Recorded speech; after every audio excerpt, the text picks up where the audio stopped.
Saudara, desakan menindak tegas dugaan kerusakan hutan yang mengakibatkan parahnya dampak banjir Sumatera. Kita bahas bersama dengan manajer kampanye hutan Kebun Walhi Nasional. Sudah bergabung bersama kami melalui sambungan daring, Uli Arta Siagian. Selamat pagi, Mbak Uli. Halo, selamat pagi Mbak. Iya, Mbak Uli, Anda dari Walhi kemarin juga hadir dalam rapat kerja bersama dengan Kementerian Kehutanan dan juga Komisi 4 DPR membahas soal bagaimana dampak dari kerusakan hutan yang ada di wilayah Sumatera yang mengakibatkan bencana banjir dan juga tanah longsor di sana. Lebih dari 800 nyawa harus hilang akibat bencana.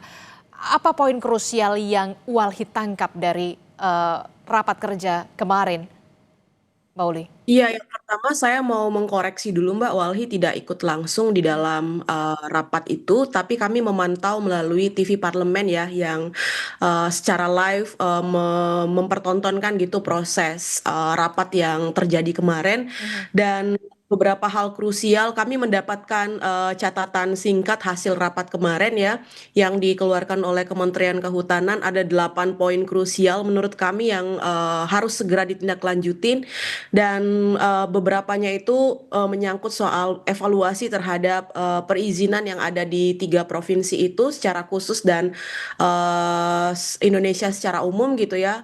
Selanjutnya adalah melakukan rehabilitasi daerah aliran sungai yang sudah rusak dan melaporkan progres itu kepada Komisi 4 DPR, dan juga yang paling penting adalah berhenti untuk menghentikan ya aktivitas penebangan pohon di kawasan hutan alam. Ini menjadi sangat penting ya. Kami memaknai menghentikan ini artinya tidak boleh ada lagi aktivitas baik legal maupun ilegal, artinya tidak boleh ada penerbitan izin baru di dalam kawasan hutan alam. Dan harus diketahui Mbak, di dalam izin konsesi yang ada hari ini, baik konsesi tambang, perkebunan sawit HGU maupun PBPH, masih ada seluas 26 juta hektar hutan alam. Hmm. Artinya apa? Ketika keputusan yang disepakati oleh Komisi 4 dan DPR ini, Komisi 4 DPR dan Kementerian Kehutanan menyatakan tidak boleh ada pembukaan hutan di hutan alam, Hmm. maka menurut kami 26 juta ini harus dikeluarkan dari izin konsesi. Disitulah pentingnya untuk melakukan evaluasi.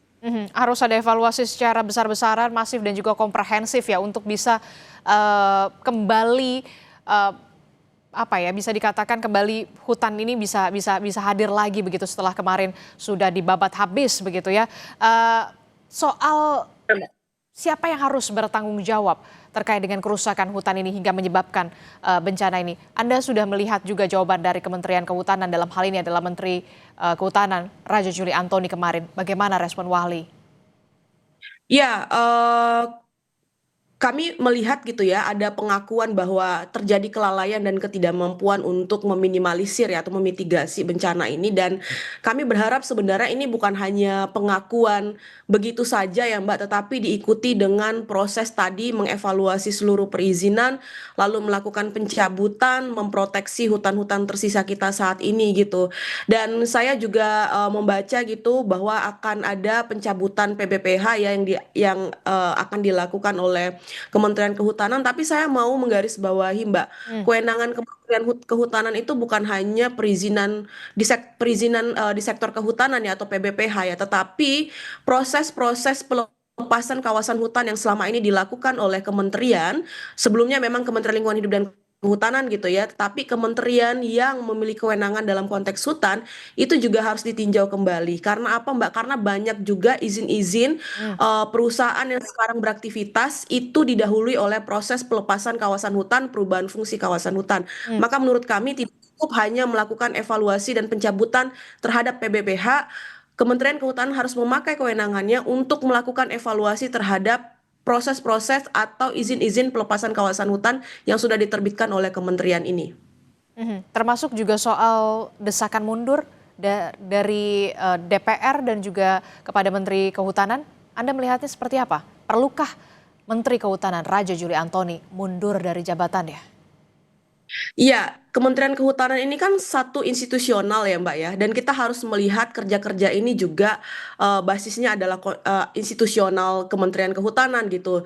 Tetapi menjadi penting bagi seorang pemimpin di institusi ini untuk memastikan apa yang menjadi kewenangan mereka dan tanggung jawab mereka berjalan gitu ya. Nah, kalau dalam konteks ini Kementerian Kehutanan secara institusional tidak mampu melakukan penanganan dengan baik, tidak mampu melakukan tata kelola kehutanan dengan baik, tidak mampu melakukan secara cepat aksi-aksi nyata untuk melakukan evaluasi, pencabutan izin, pemanggilan perusahaan dan lain sebagainya, maka menurut hemat kami ya kita harus mencari pemimpin di Kementerian Kehutanan yang mampu melakukan itu semua gitu.